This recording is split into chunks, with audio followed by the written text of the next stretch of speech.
Hey, what's up, everybody? Welcome back. I'm James, and you're watching Blue Dog Aquatics. Thank you to everybody tuning in. I apologize about the mess behind me. We are redoing one of our reptile rooms, and right now we are storing stuff. I mean, you got my 3D printer back here, and we just got a new bed, so we got to get rid of that thing. Y'all know how it goes. I swear, whether it's fish or reptiles, you accumulate so much stuff, and you're like, where does it all go? But anyway, today I wanted to thank you all for tuning in. If you are new to this channel, well, every Monday we bring you either a fish or a reptile video, care guides, what's going on with the shop, each and every Monday, and then we bring short videos throughout the week. And then if you're a current subscriber, thank you so much for supporting our channel and watching it grow. It has grown so much, and even over the last couple of months, and that's a big thank you to all of you.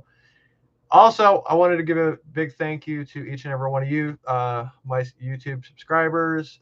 Thank you so much, and I hope you guys had a great Thanksgiving with your friends and family. So, yeah. Without further ado, let's jump into this. So today we are actually talking about fish, and we're doing a Q&A on fish. Commonly asked questions, commonly mistaken issues with fish or tank size, or even just not knowing what fish goes with what or what size tank a certain fish may need. So if you do have a comment, make sure to drop it in for us. And if you are new to tuning into this channel, please consider subscribing, hitting that notification, and giving us a nice thumbs up. So I will try to answer questions as quickly as I can while going through this. And if you have a question, feel free to reach out, and I will do my best to make sure to answer it appropriately. So, first fish that we are going to talk about today is of course, you guessed it, the guppy. Guppies are probably the #1 seller in our store.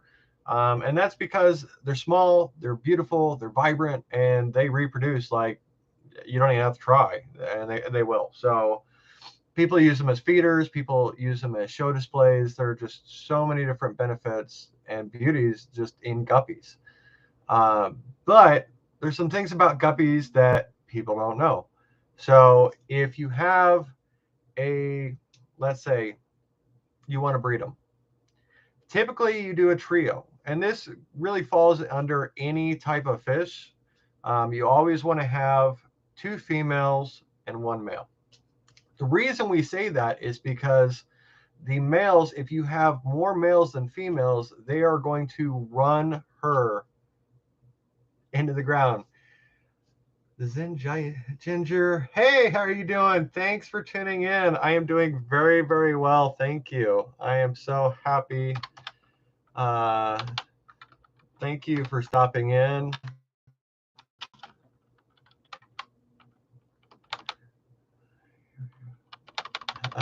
Yeah, sorry. Thank you very much, Ginger. Wow, man, I cannot talk today. But thank you for stopping in.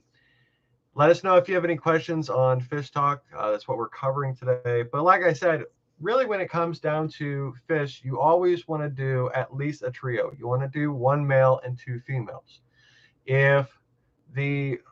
Like I said, if you have so many males and only a couple of females, then that male is going to run her because he wants to breed, plain and simple. And well, it becomes a competition. If you have more males than females, they're like, who's going to get the job done first? Which is really stressful on the females. And you'll actually notice on your females that you will actually have shredded fins, or they will run her so much that she's just plain exhausted, kind of like humans. We chase after women all the time, and yeah, most of the time we get shut down, but it's all right, it happens. But this just comes down to population control of the tank. So if you notice, as they grow up as juveniles, it's not as big of a concern until they hit sexual maturity.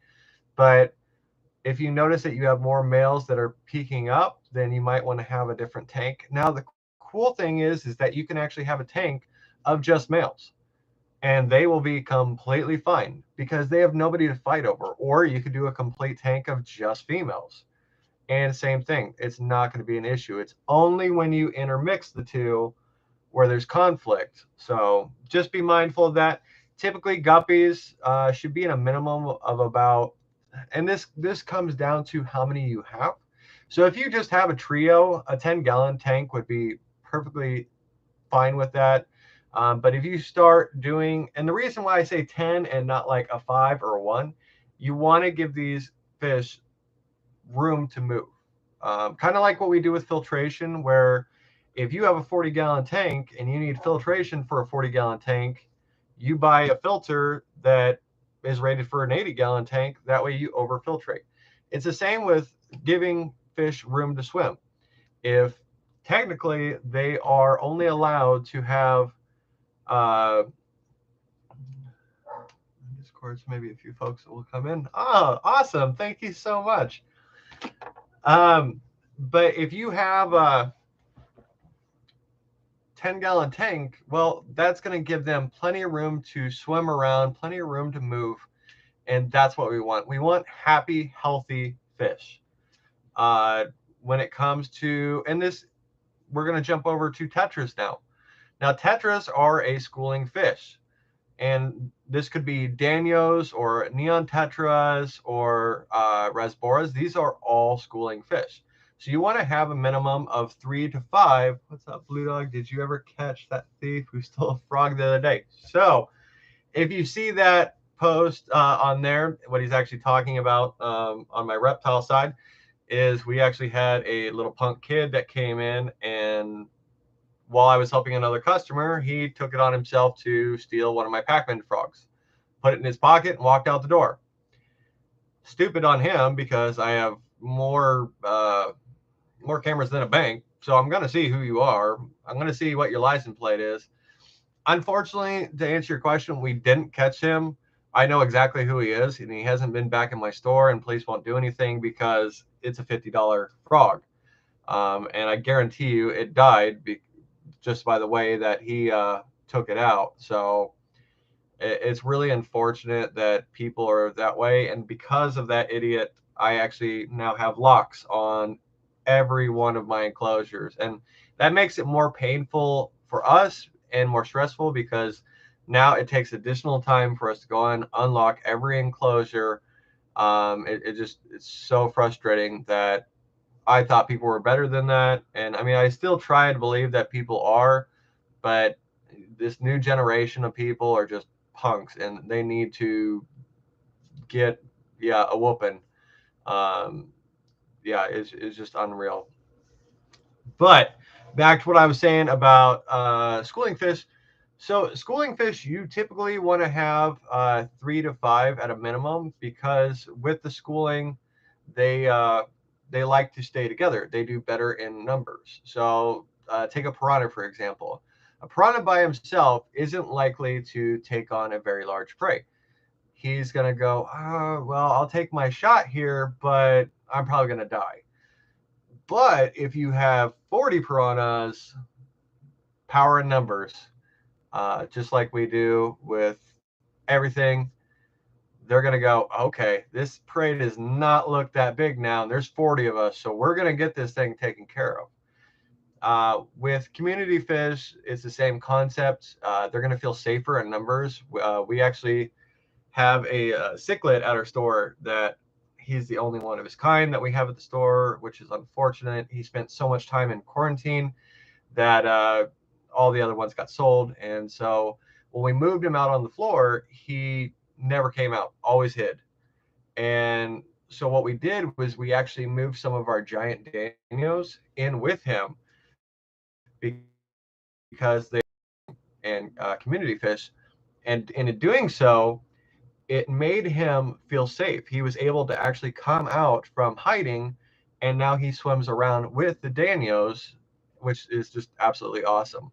So, but yeah, schooling fish, typically you're looking about 3 to 5. minimum, and that's so that they feel safe and comfortable. And I would do a minimum tank size of, and this comes down to what type of community fish. So, for instance, if you were to do like rasboras, rasboras are smaller fish and they have smaller mouths. So typically people keep them in nano tanks, and you could keep a school of 10 or 15. We have some blue harlequin rasboras at the shop, and you could do 10 or 15 in a 10-gallon tank. Now, if that's the only thing in that tank, great. If you are wanting to do different types of community and different types of schooling fish, just to give it that beautiful effect of them swimming in and interchanging, then I would probably do a 20 long. Now, as certain fish get bigger, just like reptiles, you have to bump up the size of their tank. Now, certain fish like the rasboras or the neon tetras, they're going to stay very small. So typically, if you have them in a 20 long or a 20 tall or even a 40, they're never going to outgrow that. But when you get into the big fish, and what I mean by big fish is most catfish, and you may look at me crazy, but one of the big sellers is actually red-tailed cats. Red-tailed catfish on average get 3.5 to 4 feet, and people see them when they're like this big, and they're like, "Oh, that's so cute," but you don't realize that that fish is going to get monstrous, and it's going to eat. They're pigs. They're going to eat anything that's in the tank. They don't care. We had a red tail that took on one of our plecos years ago. It just blew my mind because the pleco was a common pleco that was 3 foot, and yeah, still tried taking it on. Didn't work out. Got a kind of barb to the mouth, but he spit him out. But it goes to show that if you go into these stores and buy a fish when it's this big, make sure to do your research. I know we get all excited. I kept 18 emerald eye rasboras with my shrimp, but it was a 20 tall, and then I moved them to the 55 so I could watch them swim around school. But yes, not very big fish. That's a key example. Emerald eye rasboras stay very small, and because of their small mouth, you can actually keep them with shrimp, which is the new hot trend right now. People want to put fish with shrimp, but you have to be mindful that when a shrimp is that big, you need something that's not going to eat it. And rasboras are a key example of that. And when you have that many rasboras mixed with shrimp, and key example there, you moved it to a 55-gallon tank, and now they can swim around, and that you actually get to see that schooling effect, which if you ever watch a documentary of I can't remember what they're called because I'm still very new to saltwater, but there's a saltwater fish that schools in large groups, but it's incredible the way that they move around, and it's almost like they're dancing to music. But I'll have to figure that out and let you know what they're called. I just realized that my volume was all the way down. Huh. Okay. Hopefully you guys can still hear me very well. But yeah, big fish. I'm talking about iridescent sharks. People see this cute little shark slash catfish, which it is. Yes, it's called iridescent shark. Is called a shark. However, it is a catfish. It is not a true shark. But these things can get 4 feet in length. You need a minimum, and hear me out. As adults, these need a minimum of about 1,000-gallon tank.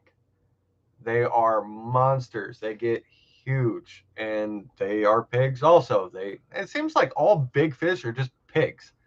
They will swallow anything, and it's crazy because I was actually doing research on our we have a giant white gourami, and I thought, when I first got it, and this is on me because I'd never heard of it before, but I was going through the list of fish to order, and I just seen white gourami. And so I ordered it, and when it came in, about that big. Now we had to move it from a 20 into a 40 because he's now about this big.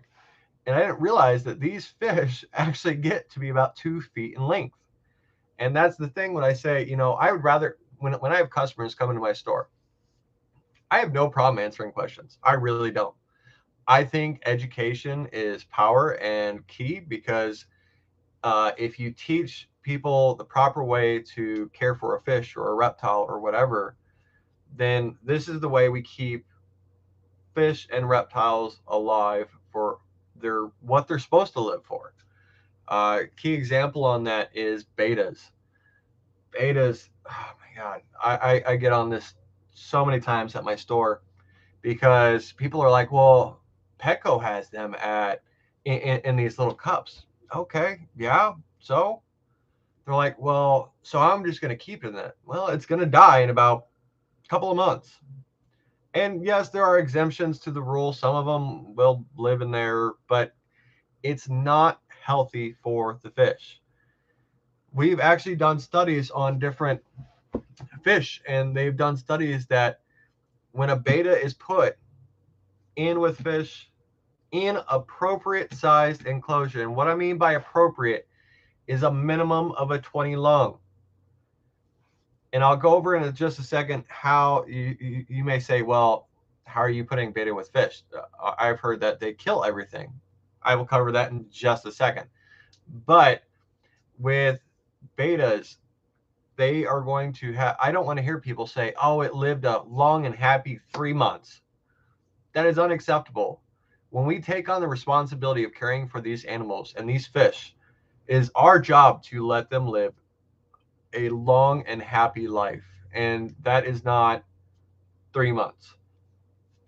Betas, we actually have one beta in our store that is still going strong, and they can live a very long time. He's almost 2 years old, and he lives in a 20-gallon tank. Does just fine, moves around, doesn't have an issue. That's how it should be. If you see that your fish are starting to dull out, see that they are unhappy, not eating, sitting at the bottom all the time, there's something wrong. Either you're overcrowding, or your water parameters are off, or there's just some kind of bully in the tank. And it happens. It does. I mean, even in our store, we have to constantly move fish around because you'll get two that'll pair up and then they beat the crap out of everybody else. And so we got to move them to their own tanks. But you want to make sure that you are just paying attention to your fish and trying to provide them as happy of an environment as possible. And with that, making sure to do research. So, and like I said, if I get it, we get in the moment and we're like, I want to get this fish down. Well, guess what? In my store, you can put a deposit. If you really want that fish, you can put a deposit down. But you better believe before we even let you put that deposit down, we're going to make sure that your tank is cycled, make sure that everything is set up and squared away for that fish. Because we don't want to hear, I mean, our fish are very healthy in our store, and we don't want them to go home and then 24 hours later they're going to die. We don't want that. We want these fish to live a long and happy life. That's why all of our fish go through, fish and reptiles, they all go through quarantine before they'll even be sold, because we want to provide you the best possible outcome for these fish. We want them to live a long life with you. And when it comes to goldfish, yes, goldfish come in. They used to sell them at carnivals.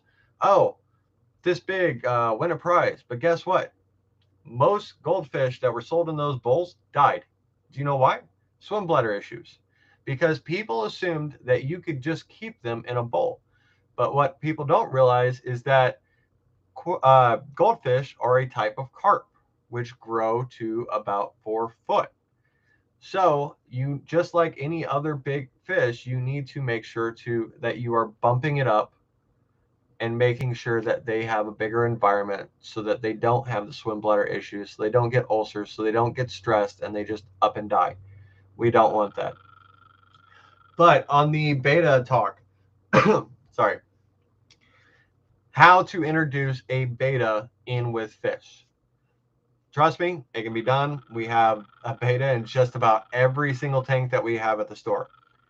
What happens is if you put a beta, and this is normally what happens, is people will put a beta in a tank and they're like, he's just not as active. I want something that's going to be more active. So they want to put fish in with him.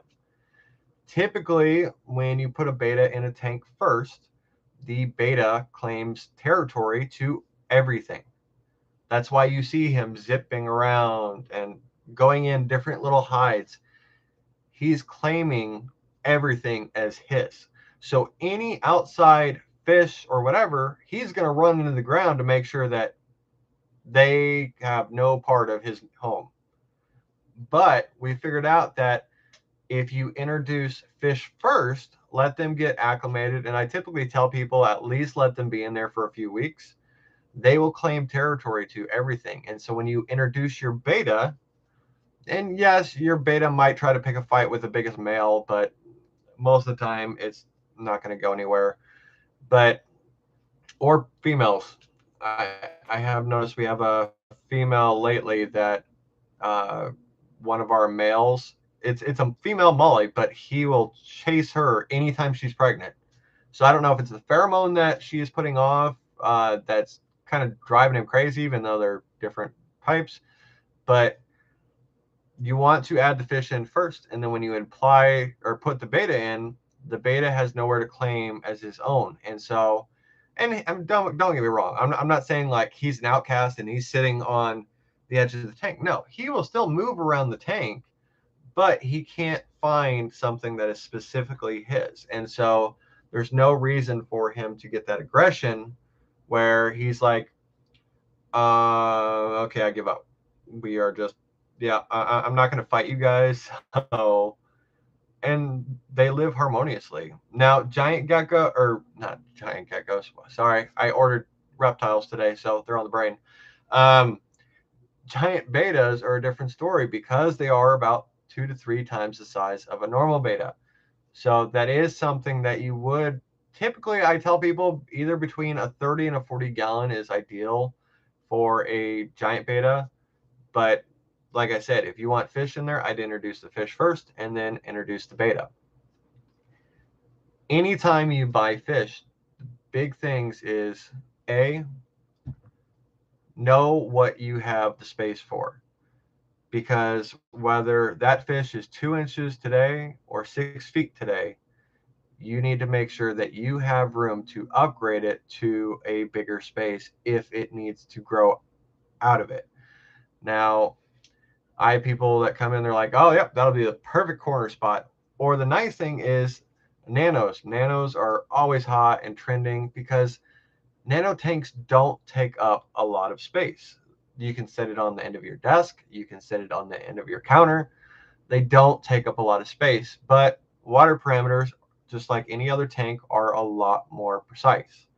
So just be mindful of that. Make sure that you do, and we can touch on that on another day. I'm not going to jump into that, but make sure that your water quality is good. So number one, make sure that you have space in your house for a tank, whatever you want to do. Then go out and find said tank. Always buy bigger filtration. Let's say you buy a kit, and also betas do tend to be little predators and stockfish that sit still, so pick fast fish with no flowy fins. Mine did take out a few guppies, but my last one did fine with neons. That's a key point, and thank you, Zen Ginger. Um, Anytime you do have betas, make sure that you have fast moving fish. That way there isn't the chance for the beta to pick on them. It gives them a chance to be a bully, and we don't want that. So guppies, truth be told, guppies are kind of idiots. And I say that in the most loving way because I love guppies, but they really are because they just kind of hang out, and they're the fish that you see, like, you move your hand, even if you have nothing in your hand, they're like, food? Do you have food? But so if you put fish with beta, you could do Danios or we have a suggestion here of tetras, but definitely no flowy fins, which would be your mollies. Well, not some, depends on your mollies. If you have swordtails, they're going to have the long point, but if you have a guppy, they're going to have that long flowy tail, which can be nipped at. But with that being said, like I said, find a place in your house, make sure you have room, make sure to find the tank. And with that, with tanks, if you buy a kit and it comes with a filter, I want you to immediately, let's say you buy a 55-gallon tank. It's a very standard size. Go over and buy a filter that can do 110. Because depending on what type of fish you have in there, depends on how extra you need filtration. So let's say goldfish. Goldfish are dirty, dirty fish. I don't care who you are, they are very dirty fish. And so you need a strong filter to keep up with them. Same thing with koi. We actually have the tank that we keep our baby koi and our goldfish in at the store. We actually run 2 different filters just to make sure the tank stays clean. Now, let's say you have a 55-gallon tank like we discussed in the comments earlier, and you have neon tetras and rasboras and danios and all those.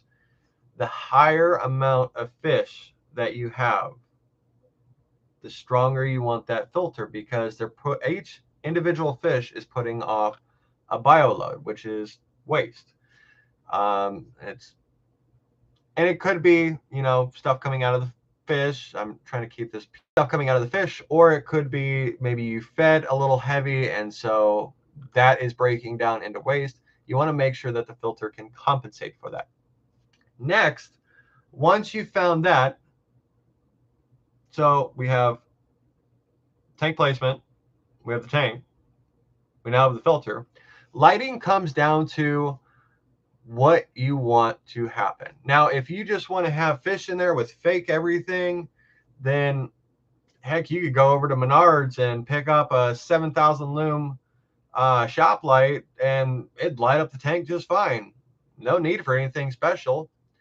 Heck, at our store with live plants, I run 10,000 lume shop lights. And if you've been in my store or seen videos of my store, you can see how well those plants grow.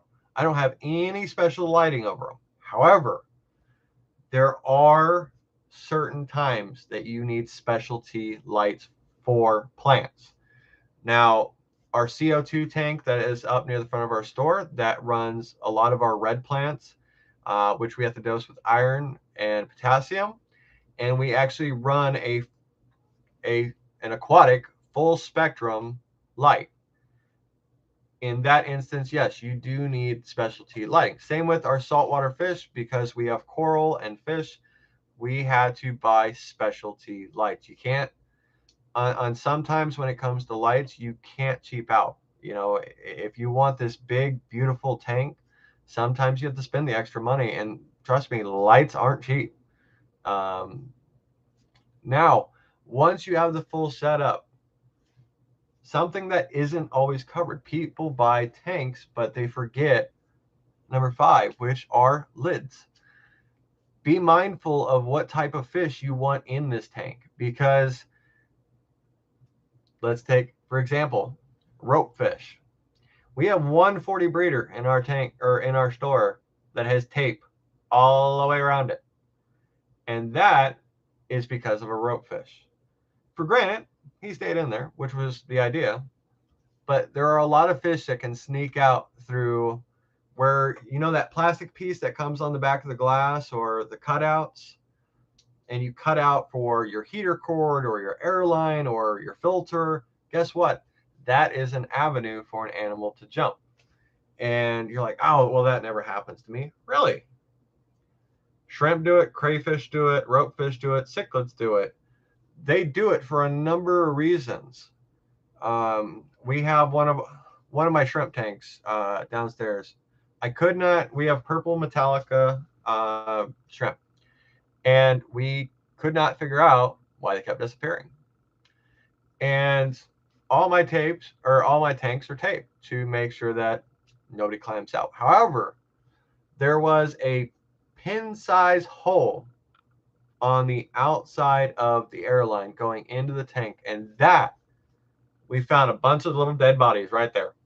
That is where they were actually climbing out of.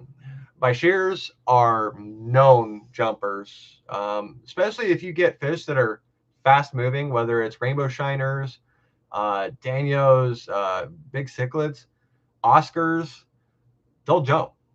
If given the chance, it could be something as simple as there's a bully in the tank and they're trying to get away from it, don't realize that over the edge is death. But there's also things like rope fish that will just, all they're doing is trying to figure out what's on the other side. It happens.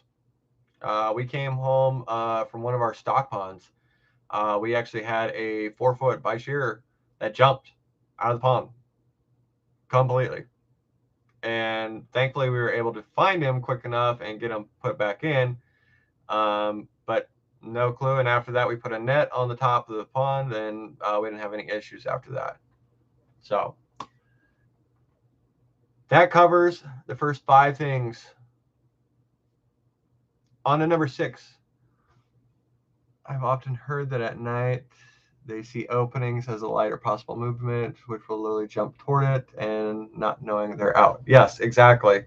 It could be something as simple as a light peeking through the top of the tank, and just out of curiosity, they're like, huh, where did Billy Bob go? Well, I guess we should go figure out where he went. And then they die too. Fish are such a hoot. But number 6 is, once you get everything for your tank, you need to figure out, before you do gravel, do I want to do gravel? Do I want to do live plants? Figuring out what type of substrate you want. Now, in our tank, we do have gravel, but for the plants that we use, the roots dig in just fine. Now, some of our shrimp tanks, because we want to control the pH a lot better, we actually use fluvial stratum, which works excellent for plants as well. So if you want a pink bottom gravel tank, then knock yourself out. Make sure that, number 7, you know whether you want to do live plants or fake plants, or what kind of decorations you want to do. And we're not even at fish yet. Number 7 is just plants. Figuring out, do I want to go live? Do I want to go fake? But you should have also been thinking about that on the lights. Because depending on if you want to do live plants or fake plants, depends on what type of lighting you need. Now on to number 8, which would be, can you guess it? Water. Water is key. And you will hear me say this 100%. People think that, and I know there are some chemicals out there. I know one company, and I'm still a little biased because I haven't tried it out personally because I don't trust it. But they think that, oh, I can go to the store, I can buy everything here, go home, put water in it, and then throw my fish in same day. No, not happening. Do you realize that your tank's got a cycle? Yes, there are fast cycling, and yes, there is a standard cycling. The standard cycling for any tank for freshwater is 4 to 6 weeks. And that's because your nitrates and your nitrites are going to go through a roller coaster where they're going to go up, they're going to spike, they're going to come down, they're going to go up, they're going to spike. And typically about the 4 to 5 week, they're going to start leveling out. That's when you want to start adding your fish, is when it levels out. And then typically we tell people plants to do a couple of weeks after the fish, and especially with a brand new tank, to only do a few fish at a time, just to get, sorry, I have little ads popping up here and it's annoying. But you want to slowly introduce it to your tank. You don't want to go crazy and buy 50 fish at once and put them all in there. You will shock that tank. It happens every day. I see it. Typically, I tell people, all right, let your tank cycle, then come in and get, let's say you want to get a schooling fish. All right, let's say you want to do 55-gallon tank and you want to do cichlids. All right, you could do 40, not 45, wow. You could do 46 cichlids off the bat in a 55, but I would let that tank continue to cycle with those cichlids for another few weeks before you add it to the colony. Synginger, yes, people want to put all the fish in it at once and they increase the bio load so much that the cycle is useless. Exactly. I couldn't have said it better myself. When you start up a tank, the first time it goes through that spike, yes, there are some fish that can handle it. Not many, but there are. Most of the time, they're mature fish or older fish or larger fish because they can adjust to the fluctuation. But am I recommending that? No, because I had a lady come in just the other day. She said, well, I didn't cycle my tank and it's just fine. I'm like, how many fish you'd lose? Well, I'm like, exactly. The first time that tank spikes, it's going to murder everything. Plants included. Plants will melt because they can't handle that kind of bioload. But if you let it do its thing, and if you're getting into fish, whether it's freshwater or saltwater, it's all about patience. If you can't wait 4 to 6 weeks while your tank, and I get it, it looks boring because it's just a big empty tank. If you can't wait 4 to 6 weeks for it to do its cycling, you might as well not even get a tank because you're going to have issues right out the gate. And that's not the way to go. People want to go. But on to number 9. So once your tank is cycled, and if you have any questions on that, feel free to reach out. We're always happy to help to make sure that you are setting up your tank because not every fish has the same requirements for water parameters. There are so many different species of fish. Some of them are more sensitive, need soft water. Some of them need harder water. It just depends on what you're trying to get. And that's where we talk about research. Research what you are getting, and that way you know how to set up your tank properly. Now, number 9 is going to be once your tank cycled, you got everything you need. Filters going, lights going, everything. Now you can introduce fish. And you come to a store like mine, and we are going to help you figure out. Let's say you say, oh, I want to get rasboras. All right, perfect. Typically, I do a school of them to start. Make sure that they feel happy, healthy, safe. The biggest thing with fish, too, is just like reptiles, you want to make sure that there are hiding spots, whether it's live plants, whether it's fake plants, whether it's plecos, love hides, those little clay hides, those are perfect for them and perfect for breeding. So keep that in mind because, and especially, let's jump back to guppies.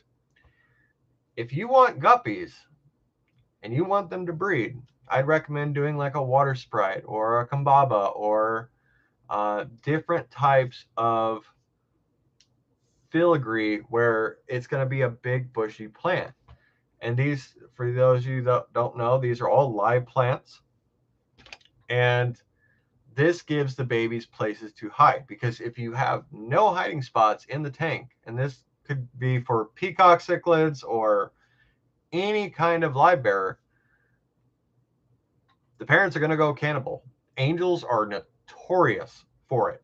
Oh my God. They're the one fish that you'll see them. You'll see people actually put a piece of slate or a piece of rock in there so that the angels will actually put the eggs on there and then they can remove the eggs and put them in a completely different tank just so the parents don't eat them. the first time I ever had angels, I was so excited. I was like, heck yeah, they laid eggs, and then a little while later, you see all these little dots swimming around the parents, and then like 2 days later, they're all gone. And I'm like, did you piss off mom and dad? Is that what happened? Any of the dwarf cichlids are tiny little baby eaters too. Yeah, dwarf cichlids are notorious baby eaters. Um, one of the ones I've actually noticed that isn't as bad is actually peacock cichlids. And it kind of shocked me because peacock cichlids actually hold their babies in their mouth. You can actually see it. The mom will actually slightly have her mouth open so that the current can actually go in. And you'll see all these little fry in her mouth. And then one day, I think it's like when you hit 18 and your parents are just tired of you and they're like, there's the door, go to college or get a job. It's kind of like that because like one day she's just like, achoo, and just babies everywhere. But we've noticed that, and it could be just our setups, but we've had a very high success rate of the babies, and we're not even, and I don't want to piss anybody off, but we're not intentionally trying to breed these. It just happens in our store because we do have males and females. Heck, our molly tanks, our platy tanks, people are like, look at all the babies. Yeah, it happens when a boy and a girl love each other. But last but not least is number 10. Be happy, be true. Make sure to stay up on water changes, feeding, and this all comes back to research. Knowing, and every tank is different. I have people that have tanks that they do water changes once a month, and I don't know how, but their water parameters are perfect. I have people that do water changes once a week. Us personally at the store, we typically do water changes about once a week. We use the time to clean the gravel and clean the decor at the same time. But we also rotate in and out fish a lot more often. And so we have to make sure that our tanks are cleaned and prepped for the next round of fish. Um, but yeah, I hope you guys enjoyed this. I was going to let it drag out a little bit longer, but um, I covered everything that I wanted to. All 10 things that you should think about when getting fish. I hope you guys had an amazing Thanksgiving. And I personally, next time you see this, all this crap, I mean, we have one of our chameleons right there, but all this crap will be out of here.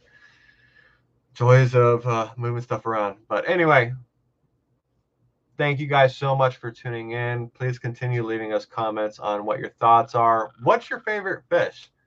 That's one that I get all the time. And I like peacock cichlids. I think they're absolutely beautiful. But tell us what your favorite fish is, or shrimp, because I love shrimp too. So, hey, it's good to see you. Hug the chameleon for me. Will do. Thank you, Zen Ginger. Thank you guys so much for tuning in. As always, if you guys haven't subscribed already, please consider subscribing. This channel is growing so much and that's because of all of you guys. I think we've grown a couple hundred subscribers in just the last few weeks, and that's absolutely outstanding. If you haven't got a chance, jump over to our Blue Dog Reptiles channel as well, and that one's growing like a weed as well. We cover reptile care guides every Friday on that channel, and then this channel we do care guides, updates, Q&As every single Monday on reptiles and fish. And guess what? We have some amazing projects that are going to be aired soon. So stick around for that. Thanks for tuning in, and you guys have a great weekend. And as always, the big question, your tank or mine?